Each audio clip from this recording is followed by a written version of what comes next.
충격에 빠진 재건축 시장. 한남 3구역 입찰 무효 결론이 나온 뒤 파장이 커지고 있습니다. 재개발 사업에서 사업자 선정 때부터 무효를 결정한 건 이례적인 일인데요. 서울 집값을 잡기 위해 정부가 모든 정비 사업장을 들여다볼 것이란 전망도 지금 나오고 있습니다. 생활경제부 황인표 기자와 이 내용 다뤄보겠습니다. 황 기자, 네. 정부가 이 한남 3구역 재개발 사업에 입찰 무효 지금 초강수를 두지 않았습니까? 네. 그만큼 서울 집값이 불안하다. 이런 방증 아니겠습니까? 그렇습니다. 여러 가지 대책을 내놨죠. 그럼에도 불구하고 서울 아파트값 이번 주까지 23주 연속으로 상승하고 있습니다. 재건축과 재개발 아파트의 경우 이 실거주가 아니라 투자 수요가 많이 몰리다 보니까 가격이 좀 크게 올랐고요. 한남 3구역 같은 경우에는 완공이 되면 건너편에 있는 그 반포동에 있는 아파트처럼 3.3제곱미터 즉 평당 1억 원 이상 갈 것이다. 이런 소문이 돌기도 했습니다. 네. 이런 배경 속에 건설사들의 수주 경쟁이 좀 과열이 됐고 특화 설계와 이주비 무이자 지원 등 위법 사항들이 이번에 확인되면서 결국 입찰 무효라는 결정까지 나오게 된 겁니다.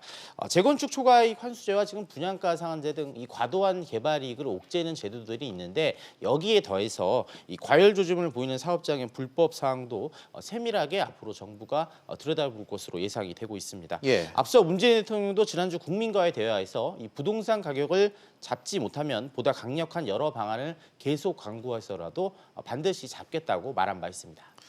황 기자, 이번 조치가 다른 이 재건축, 재개발 사업장에도 좀 영향을 미칠까요? 일단은 그 한남 3구역만큼 이번에 그 파격적인 조건을 내건 사업장이 현재 서울에는 없기 때문에 다른 재건축, 재개발 사업장에는 별다른 영향이 없을 전망입니다. 다만 앞으로 시공사 선정 과정에서 건설사들의 입김이 크게 줄어들 전망인데요. 예전 같으면 각 건설사들마다 몇 천만 원의 분양가를 보장하겠다, 임대주택을 매입하겠다 등의 약속을 했는데 이제부터는 이제 이런 것 자체가 모두 위법 사항이기 때문에 이런 조건을 내세우기가 어려워지게 되는 겁니다. 아파트를 좀 비싸게 이제는 지을 수 없는 그런 상황이기 때문에 분양가가 다소 내려가면서 서울 집값이 좀 안정될 그럴 가능성도 있습니다. 하지만 이제 재건축이나 재개발 조합 입장에서는 사유재산 침해다 이러면서 이 반발도 만만치 않게 일어나게 될 것으로 보입니다. 네, 또 이런 가운데 이 반포 1단지, 개포 등 이 다른 재건축 사업장에서 잡음이 나온다고 들었습니다. 네, 그 총 사업비 10조 원 규모의 반포 1단지의 경우 현대건설이 지금 시공사로 선정이 돼 있는데 지금 현재 관리 처분인가 무효 결정과 여러 소송이 얽혀면서 이주가 중단된 상황입니다.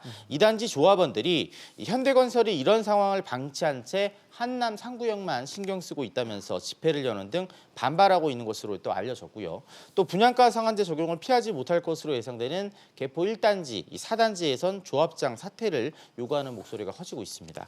이 밖에 완공되면 12,000가구로 국내 최대 아파트 단지가 되는 이 둔촌주공 1단지의 경우 1년 사이에 공사비가 5천억 원 정도 늘어나면서 일부 조합원들이 반발하고 있는 것으로 알려졌습니다. 네, 황 기자 잘 들었습니다.